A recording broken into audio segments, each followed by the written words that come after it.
esta serie comenzó hace un tiempo atrás y yo creo que estas Olimpiadas fueron históricas. Nos dejaron 3 emociones increíbles. La primera emoción, la de lograr una meta, cuando Mónica alcanzó por primera vez la medalla de oro. Todos nosotros lloramos, sacamos lágrimas, cantamos la borinqueña con la mano en el corazón frente al televisor. Y aunque usted lo acepte o no, ese día usted fue el puertorriqueño más puertorriqueño que existe sobre la faz de la tierra. ¿Cierto o es falso? También experimentamos la emoción de no lograr una meta.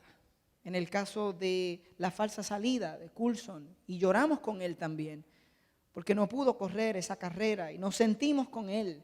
Y por último, el domingo pasado, vivimos la experiencia y la emoción cuando nos roban injustamente una meta. Y estoy hablando nada más y nada menos que del combate del nuestro, de Franklin Gómez. Ese día yo despierto temprano, no sé dónde estabas tú, recuerdo que yo estaba frente al televisor, no me había pintado la cara porque no tenía rojo, azul y blanco para pintarme la bandera, para estar ahí temprano, pero quería apoyar a Franklin, había orado por Franklin, estaba pendiente a su primer combate, era bien temprano en la mañana. Veo el primer combate, el corazón se me quiere salir, la garganta no aguantaba, la presión estaba por las nubes. Y recuerdo que después de que él gana su primer combate, yo dije, no puedo disfrutarme esta experiencia solo. Tengo que despertar a todo el mundo de mi familia. Y comienzo a ir por los diferentes cuartos de mi familia, despertando a todo el mundo. Mi esposa ni me escuchó, ni se movió cuando la llamé.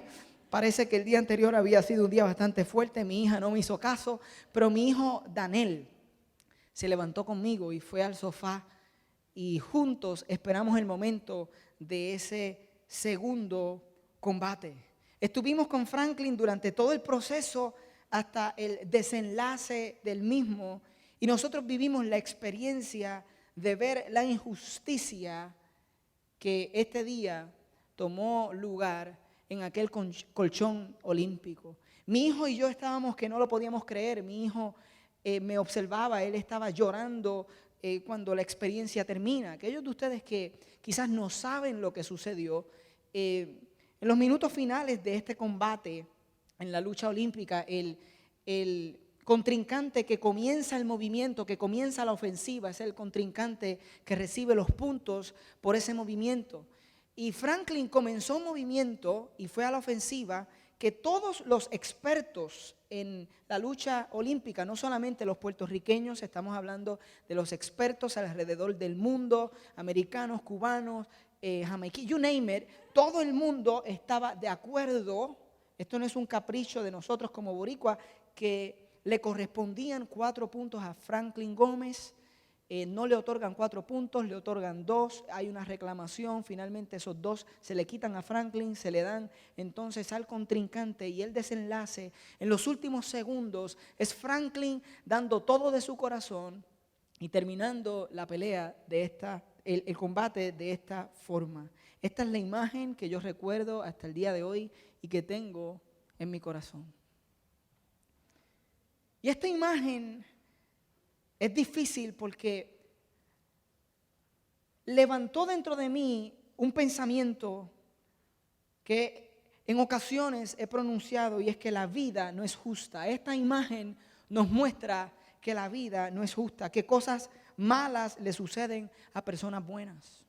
Y lo increíble es que en fracciones de segundo yo estoy sintiendo lo que Franklin está sintiendo. Por alguna razón, en fracciones de segundo estoy pensando en momentos donde he vivido la injusticia en carne propia.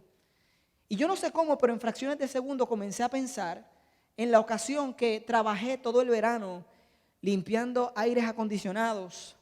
Me dieron el cheque, voy, lo cambio, tengo el dinero cash en el bolsillo, me voy a la parada de guaguas de la AMA en Bayamón, justo debajo de la alcaldía, y ese día un asaltante decide sentarse a mi lado y junto a mi hermano que estaba a mi izquierda, nos asaltaron, cuchilla en mano, me quitaron todo el dinero que tenía para comprar las tenis, iba para Plaza Las Américas a comprar las tenis para ese ciclo escolar y en ese momento perdí todo lo que había trabajado. Y en fracciones de segundo esta imagen y este momento comenzó a recordar momentos en mi vida donde he experimentado la injusticia en carne propia. Momentos como aquel día que ahorré en escuela superior $2,500 para comprar un carro y fui y encontré una persona en Isla Verde que vivía 6 meses en Puerto Rico, 6 meses en Estados Unidos y me vendió un Aries K. Por favor, nunca en su vida compre un Aries K de la Chrysler. El primer consejo esta noche para todos nosotros. Él me dijo que estaba bien. Yo no fui con un mecánico, yo entendí que era suficiente lo que yo conocía de mecánica, al llenar las gomas y llevar el carro frecuentemente para que le cambiaran el aceite y el filtro. Así que yo pienso que el carro está bien, lo compro, llego a mi casa, estoy estacionando en reversa y hay un murito, el murito de la acera que se interpone entre el carro y la marquesina, y cuando el carro está tratando de subir el murito le ganó al carro y el carro se apagó. El carro no pudo subir el murito de la acera. Yo dije, algo aquí no está bien.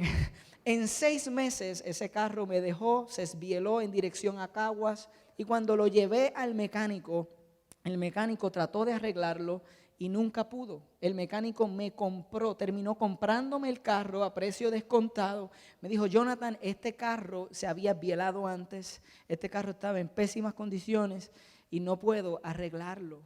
Y en fracciones de segundo yo estoy pensando en cosas o momentos en las que experimenté injusticia. Y posiblemente fue la misma razón por la que ustedes sintieron con Franklin y vivieron lo que él vivió. Y acto seguido, yo me estoy viendo brincando de la tercera cuerda hacia la mesa de los jueces. Yo no sé cuántos de ustedes han tenido esa experiencia. Acto seguido, esto es todo lo que me sucedió esa mañana. Yo me observo en el colchón, yo estaba ahí y en lo que yo estoy observando, yo estoy en el aire poniendo el codo de esta forma y yo estoy cayendo a mitad de mesa, la mesa se está rompiendo, yo estoy cogiendo una parte de la mesa y yo estoy haciendo el equivalente a lo que hizo Sansón con una quijada de asno. Yo tengo la mesa y estoy dando vuelta por todo el colchón. En mi mente, esas son las emociones que están corriendo. Yo me veo brincando de la tercera cuerda y yo sé que en la lucha olímpica no hay tercera cuerda. Pero es ese momento en el que la injusticia es tan grande que tú te preguntas si ser justo paga bien. Es ese momento donde tú quieres asumir la justicia en tus propias manos. Ese momento donde todas estas emociones te arropan y llenan tu corazón. Y ahí estaba yo visualizándome de esa manera, y cuando miro a mi hijo, él está en el sofá y está llorando diciendo, no es justo papá, no es justo. Tiene los ojos rojos y por media hora él está llorando y yo estoy preguntándome cómo enseñarle a mi hijo que vale la pena ser justo en la vida, aunque él acaba de ver injusticia. Y yo estoy pensando qué le voy a decir, y al final de este mensaje les voy a compartir lo que les dije. Acto seguido a todo esto comienzo a pensar en el corazón de Franklin. No Franklin el atleta, el que se ha preparado por 4 años, el que ha estado esperando este momento, sino Franklin el ser humano, Franklin mi amigo, Franklin el que debe estar sintiendo y experimentando algo tan profundo en su corazón. Gracias a Dios, nos dio la oportunidad a Yasmanis, a mí y a Joel de tener un desayuno esta semana con Franklin Gómez, y esta es la foto donde tenemos a Franklin en la izquierda, me ven ahí en el centro, ven a Yasmanis que aparentemente ahora trabaja para UPS.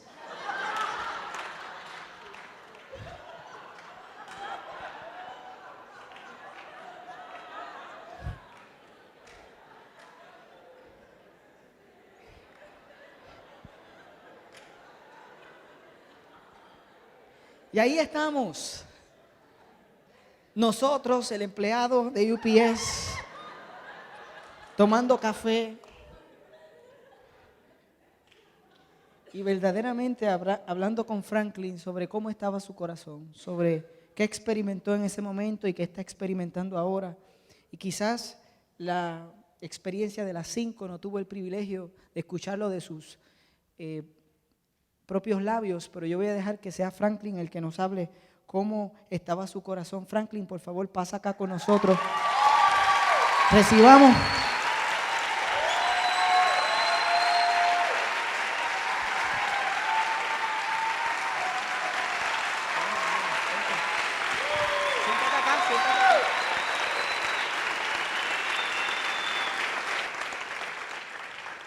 Gracias por tan hermoso recibimiento, Franklin. Gracias por estar aquí.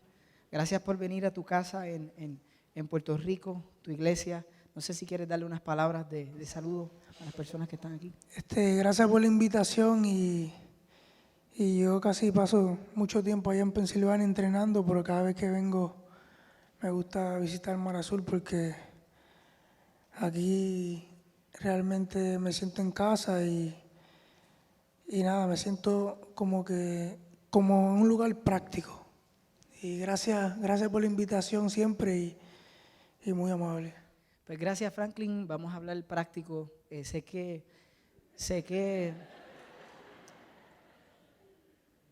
debe ser difícil para ti observar esa foto todavía porque eres humano. Y la realidad es que yo quiero hacerte esta pregunta y yo quisiera que tú nos lleves, como mejor tú entiendas, ¿qué pasaba por tu corazón en ese momento cuando tú estás sosteniendo la mano del contrincante? ¿Qué estabas pensando? ¿Qué pasaba por tu corazón en aquel momento? Aquí estoy viendo la foto, aquí mira. Ahí está. Pues honestamente yo no me esperaba, yo no planeé nada de esto, yo simplemente estaba luchando y al ver lo que pasó con los puntos, pues yo me quedé sorprendido porque fue tan obvio que yo no tenía palabras y al llegar a ese momento que se acabó el combate, pues yo no quería soltarlo a él porque yo dije, vamos a seguir luchando. Había más dentro de Franklin. Vamos a seguir luchando, esto no está pasando. Papá Dios, tú estás viendo esto. Vamos a seguir y ahora me río, pero en el momento no estaba riéndome mucho. Fue un momento bien triste porque ya yo había experimentado otras injusticias como esa, pero en este momento fue diferente porque un evento tan grande y todo el entrenamiento que se hizo, yo me sentía en óptimas condiciones, mejores que nunca. Yo me sentía tan y tan bien compitiendo que no me esperaba esto. Y al marcar los puntos en mi corazón, en mi mente, yo estaba, ok, déjame aguantar unos minutos y ya se acaba. Y estoy en la semifinal. Claro. Pero pasa esto y fue sorpresa, todo fue muy sorpresivo y una situación bien triste. No me dieron ganas de gritar ni de hacer nada, simplemente de llorar. Y quizás la gente no sabe esto, pero profundizando en la historia, cuando desayunamos me contaste que este contrincante, que es uzbeco, de Uzbekistán, yo no sé dónde está, pero sé que Uzbekistán está en algún lugar y respetamos. Y si hay alguien en este lugar de Uzbekistán, yo quiero que se sienta bienvenido, que sepa que está también en su casa. Pero lo que pocas personas saben, que tú entrenando en Penn State tuviste la oportunidad de darle alojamiento a este contrincante y un mes él vivió contigo. Sí, mucha gente no sabe eso y yo creo que fue 2 meses antes de la Olimpiada, pues yo conozco un compañero del peso de arriba de él, de Uzbekistán, y somos unos amigos y como él es musulmán y él necesitaba un lugar donde quedarse, pues yo digo, bueno, esto es buena oportunidad para uno desarrollar relaciones con otra gente que uno no conoce y después el amigo de él llegó, que de casualidad era él mismo y nada, compartimos, comimos, vacilamos, él sabe muy poco inglés y menos español. Claro. Y nada, yo pienso que no fue culpa de él, en verdad no fue culpa de él, porque él está tratando de luchar. Claro. Pero, wow. Es parte de lo que sucedió, es el sistema, tú te estás sosteniendo la mano, pensando vamos a luchar. Es como ese sentimiento de que uno está perdiendo una oportunidad o se preparó para una oportunidad y ahora hay una injusticia. Y yo sé, Franklin, que pudiéramos estar aquí hasta mañana hablando de lo que sucedió, pero lo que más me impacta de tu vida y de tu testimonio y de tu historia es que también pudimos compartir qué está pasando en tu corazón ahora, cómo lo estás observando, cómo lo estás mirando, qué crees que Dios está haciendo. Yo creo que eso es aún un mensaje mucho más importante para nosotros en Puerto Rico, porque todos hemos estado ahí, todos hemos vivido la injusticia y hoy queremos saber cómo ganar sobre la injusticia. Pues mira, ahora que han pasado varios días, yo eh, al principio no quería hablar con nadie, quería simplemente estar solo y desahogarme con Papá Dios un momento y en realidad no me esperaba la reacción de las personas, el público, el pueblo de Puerto Rico, cómo nos recibió y te contaba que yo de alguna manera empecé a sentir paz con el trabajo que se había hecho y simplemente uno muchas veces no está en control de muchas cosas, aún con buenas intenciones y tratar de ver las cosas por un lado positivo, que es que Dios siempre está en control.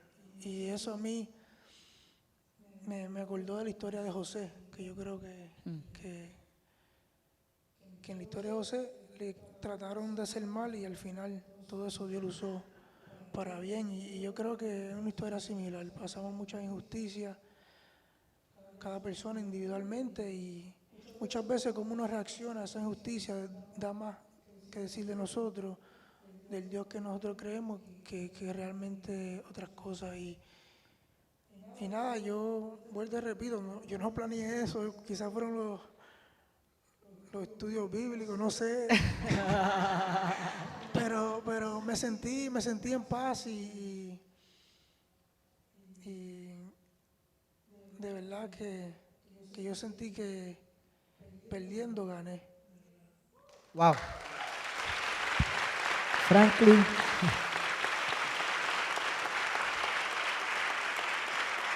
Bueno, nosotros estamos orgullosos de ti, estuvimos contigo en el proceso, gracias por dejarnos ser parte de tu historia.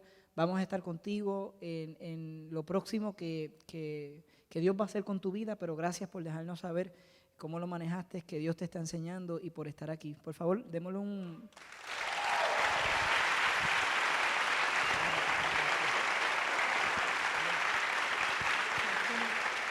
Lo que le pasó a Franklin nos pasa a todos nosotros, pero no todos nosotros lo sabemos manejar como Franklin.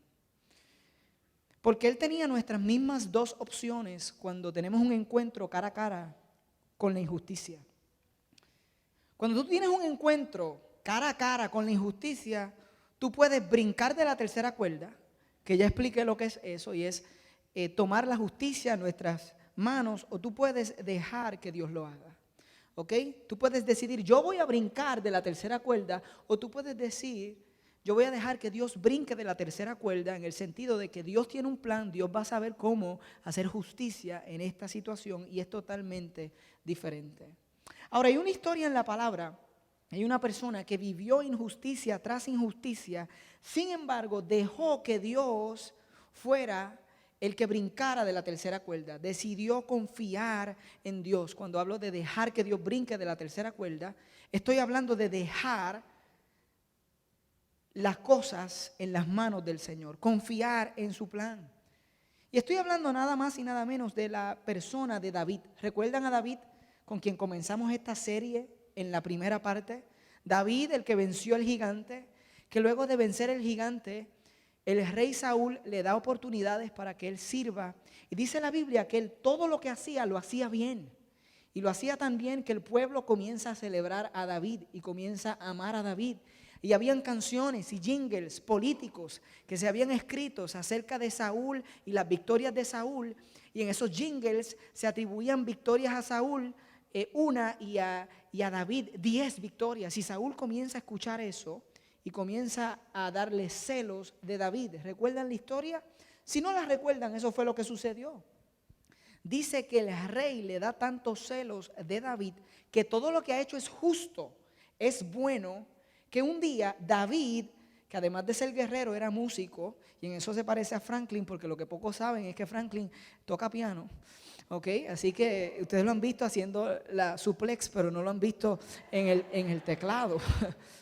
Y David, además de ser guerrero, era músico, y dice la historia que no la vamos a ver hoy, en Primera de Samuel 18, que un día David está en el palacio tocando el arpa, y el rey Saúl le tiene tantas ganas a David que andaba con un lanza y le tiró el lanza 2 veces con el propósito de clavarlo en la pared. Y la palabra dice de esa misma forma. Le tenía ganas, le había cogido celos, sin David merecerlo, sin David hacer nada para recibir ese trato, simplemente ser justo y hacer las cosas correctamente.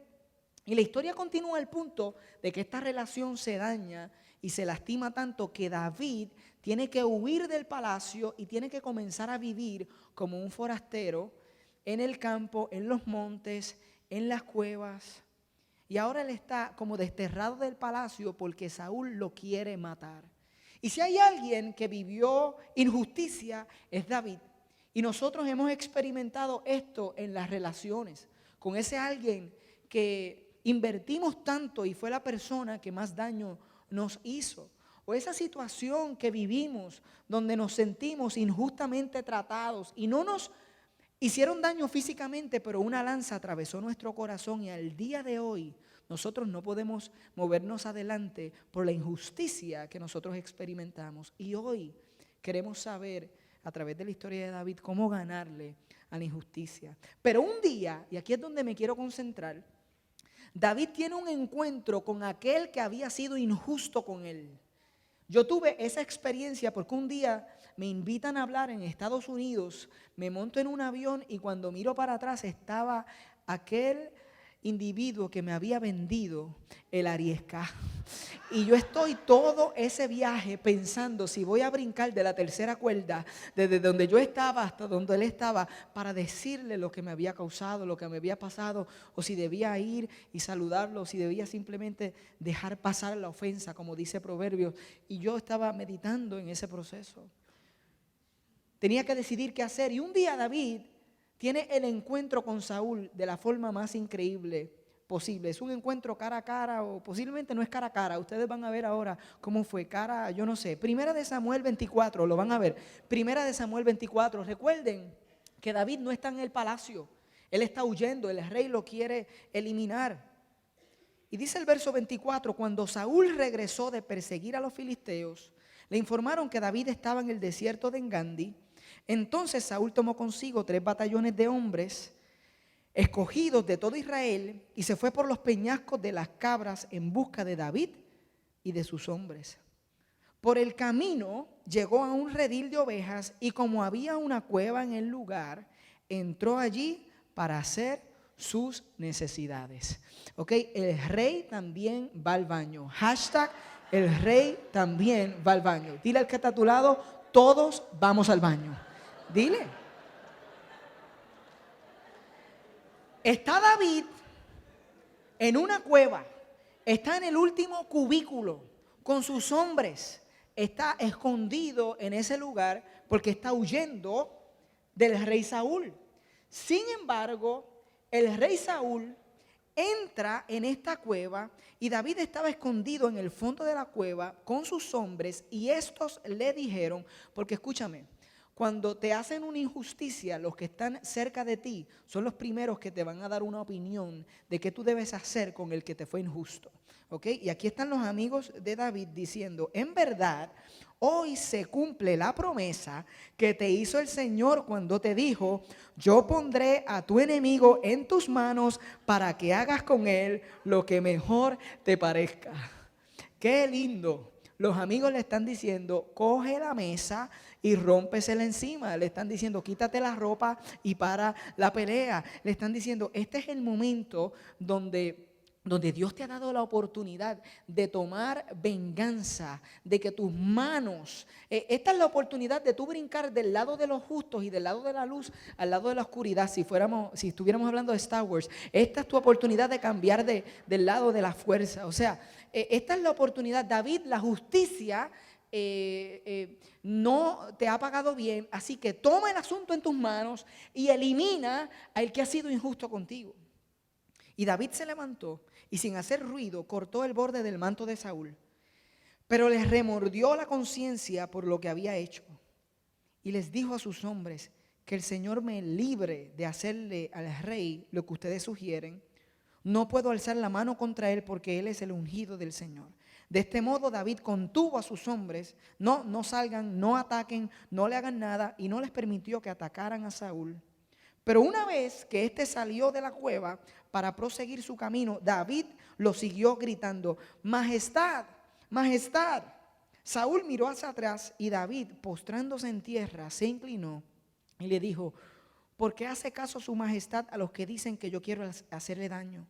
Usted podrá ver con sus propios ojos que hoy mismo en esta cueva el Señor lo había entregado en mis manos. Mis hombres me incitaban a que lo matara, pero yo respeté su vida y dije: no puedo alzar la mano contra el rey porque es el ungido del Señor. Padre mío, mire usted el borde de su manto que tengo en la mano. Yo corté este pedazo, pero usted no lo maté. Reconozca que yo no intento hacerle mal ni traicionarlo. Usted, sin embargo, me persigue para quitarme la vida, aunque yo no le he hecho ningún agravio.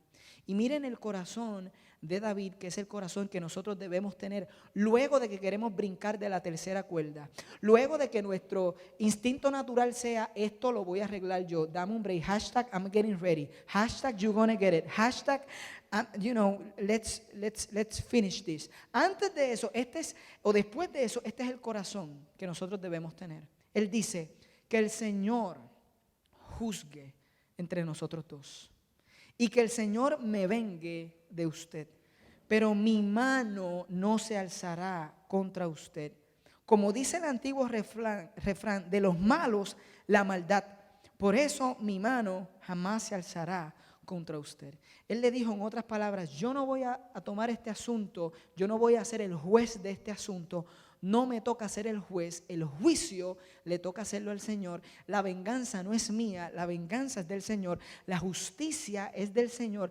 Y aunque este es un buen momento, cuando Él dice de los malos la maldad, Él está reconociendo: aunque me dieron ganas de cambiar del lado de la justicia a la maldad, aunque me dieron ganas de decirle a Daniel, estás llorando porque la justicia no paga, pero mira, Daniel, aunque humanamente nos llenamos de ira y nos llenamos de coraje, de los malos la maldad, en otras palabras, yo no tengo que brincarme de lado porque hayan sido injustos conmigo. Es bien peligroso cuando nosotros decimos: yo voy a hacer las cosas mal porque después de todo las he hecho bien y mira cómo me ha salido.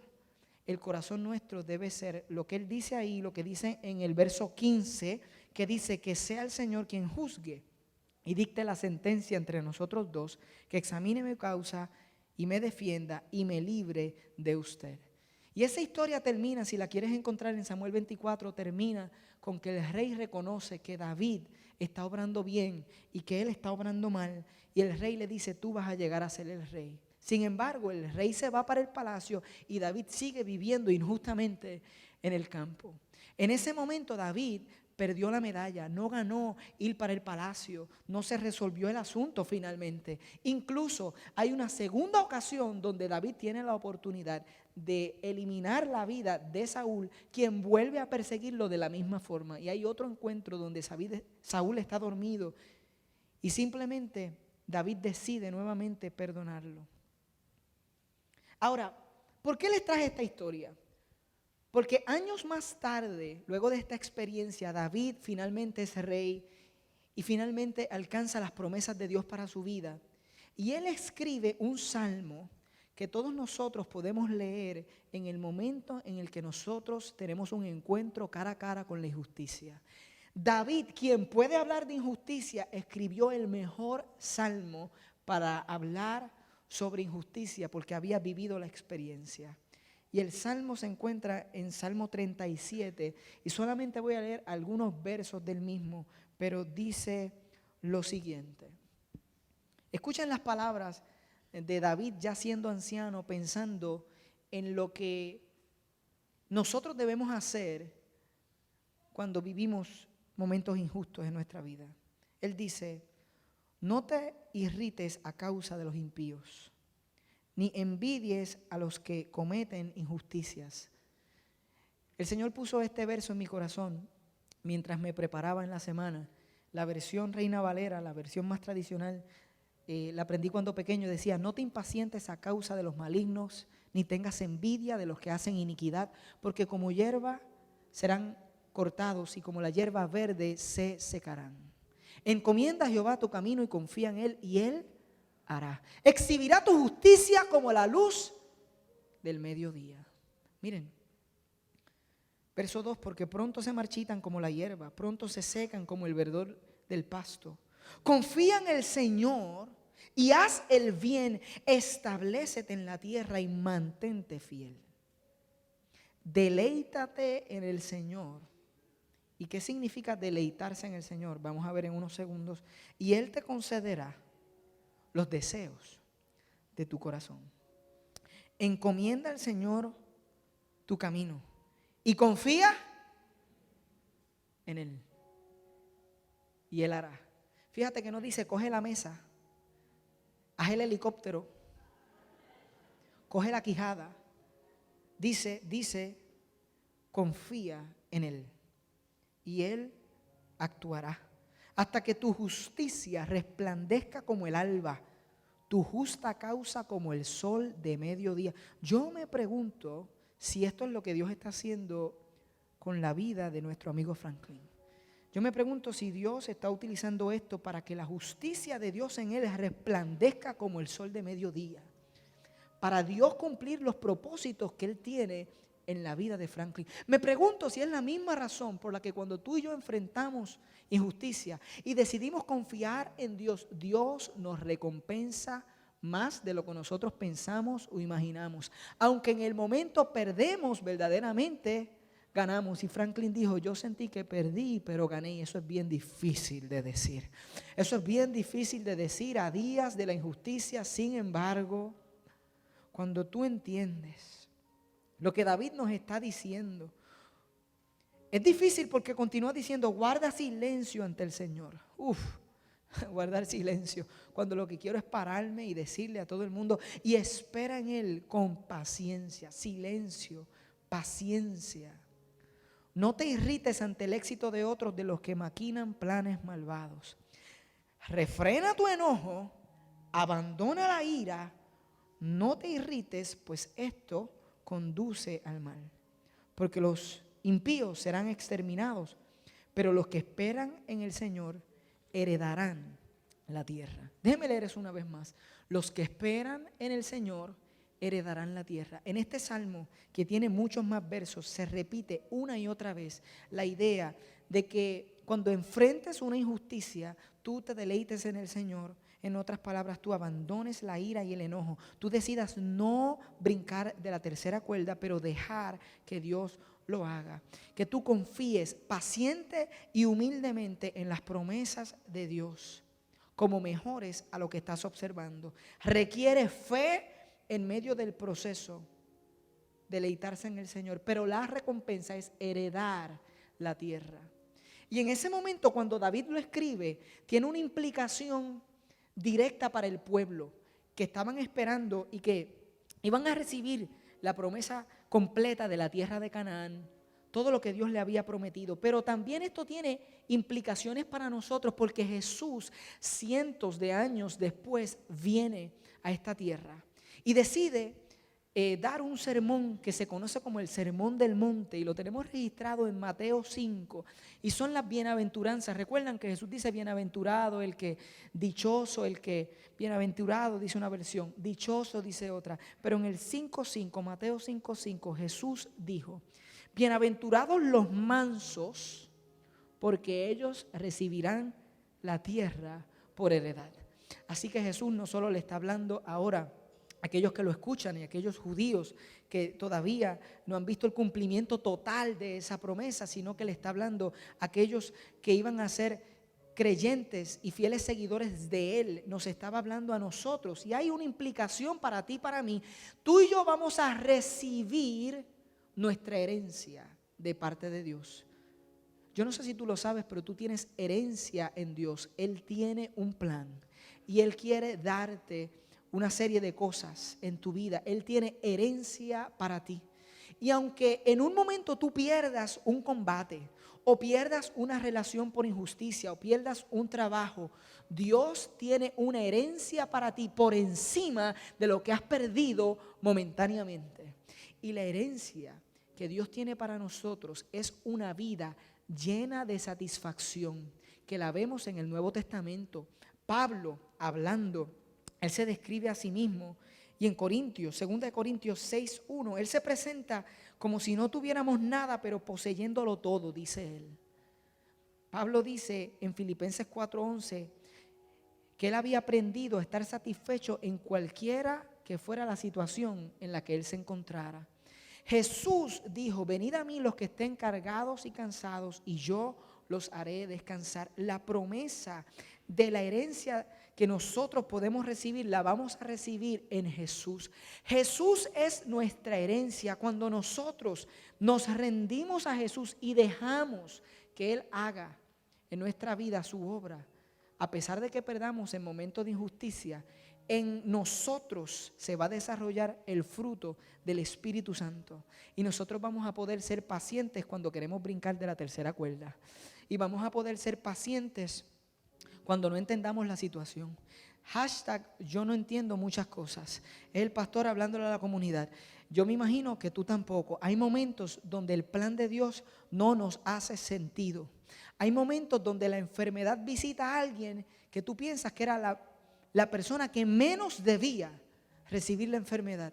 Hay momentos donde alguien es víctima de un crimen y esa persona era la persona más justa que tú habías conocido, y en ese momento se levanta en ti el deseo y las dudas y las preguntas. Sin embargo, Jesús en nosotros, nuestra herencia, nos va a dar paz, nos va a dar confianza, y va a hacer que en medio del proceso, aunque perdamos una batalla, recordemos que si alguien vivió injusticia, fue Él. Si alguien vivió injusticia, fue Jesús, quien la noche que fue acusado, estaba hablando con mi padre, que es una de las enciclopedias vivientes que yo conozco. Él los 18 tomos de la Británica con Wikipedia juntos, y él me decía: Jonathan, tú sabes que la noche en la que Jesús fue acusado, se violaron 18 leyes jurídicas en aquel momento.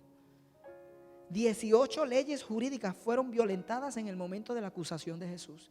Y sucedió para que se cumpliera la promesa. Sin embargo, Jesús sabía lo que es injusticia. Fue tan injusto el proceso que aquel amigo que lo besaba todos los días, aquel amigo en el que Jesús había confiado, aquel discípulo llamado Judas, fue quien lo entregó injustamente por 30 monedas de plata. Fue tan injusto que aquellos que él había sanado lo miraron en la cruz. Y fue tan injusto que aquellos que él había bendecido estaban frente a Pilato cuando Pilato preguntaba: ¿a quién dejamos libre, a Jesús o a Barrabás? Y aquellos que habían sido sanados quizás por Jesús, bendecidos por él, que habían escuchado y visto sus milagros, gritaban: Barrabás, Barrabás. Si alguien vivió injusticia en su carne, fue Jesús. Él sabe lo que se siente la injusticia. Sin embargo, él confió en el plan. Él dijo: Padre, si es necesario, pasa de mí esta copa. Yo no quisiera tener que perder esto. Vamos a seguir luchando. Yo no quisiera, pero si tengo que pasar, que se haga tu voluntad y no la mía. Jesús confió en el plan.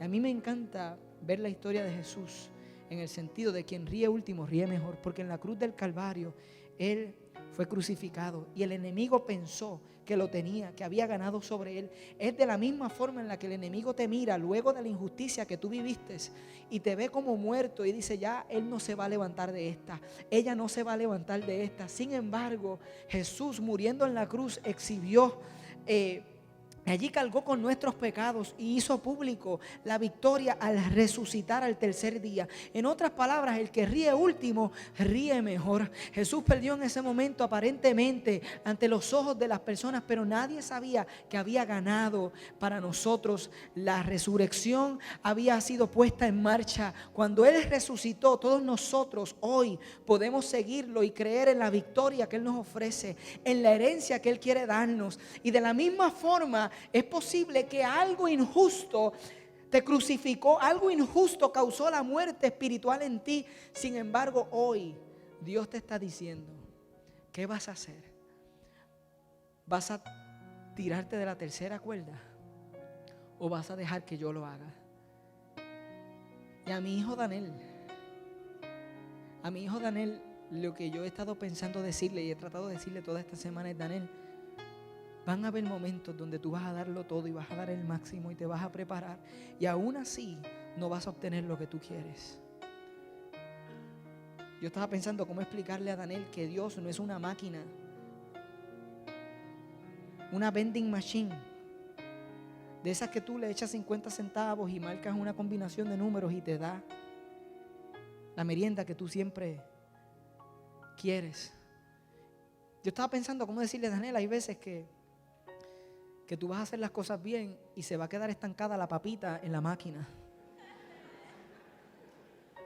Porque a los niños hay que hablarles de forma que entiendan. Y Daniel, hay veces que cuando se habla de tu relación con Dios, tú te vas a sentir que tú vas a querer menear así la máquina para que caiga la papita y decirle: Dios, pero si yo he sido fiel, pero si yo he sido justo, ¿por qué me suceden estas cosas a mí?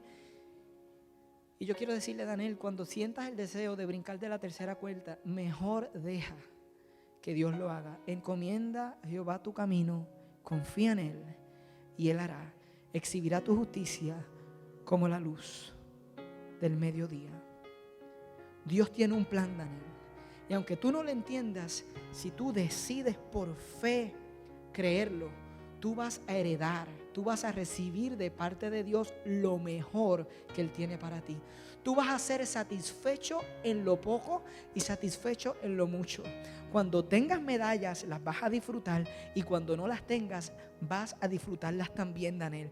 Vas a tener una vida plena, no en tus logros, sino en tu identidad como hijo de Dios.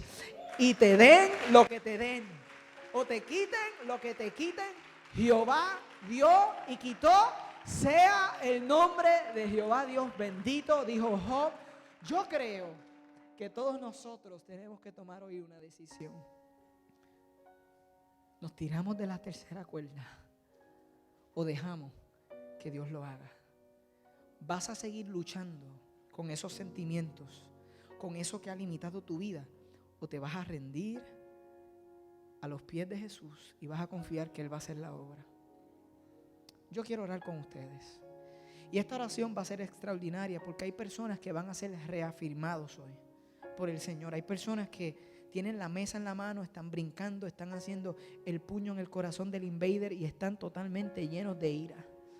Y hay personas que están cargadas en este lugar, y Dios te trajo para que escucharas. De donde sea que te trajo, que tienes que dejar que Él sea el que se lance de la tercera cuerda, que Él sea el juez, que Él tiene un plan, que aunque tú no lo entiendas, Él es justo y Él es bueno. Y hoy tienes que tomar la decisión de soltar la mesa y de confiar, recibir la paz que Jesús quiere darte. Hay personas en este lugar que hoy van a responder a la invitación de esa relación con Jesús. Y yo quiero orar, y luego de orar vamos a cantar nuevamente la canción que estamos cantando antes de entrar al mensaje, porque esta canción es como si la pudiera cantar David o lo hubiera podido escribir David.